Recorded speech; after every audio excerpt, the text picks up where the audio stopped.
திருவிடைமருதூர். மணி சரியாக இப்போ மணி எத்தனை? 7:45. மணி ஆகிட்டே இருக்குப்பா. மணிக்கு வரும் 7:30 போகுது.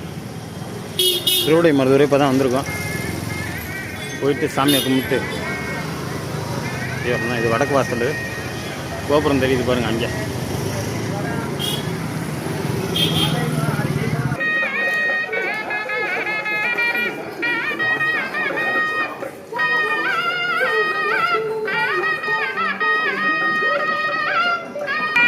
உள்ள சாமி கும்பிட்டு உள்ள மொபைல் அலோட் இல்லைன்னு நினைக்கிறேன்.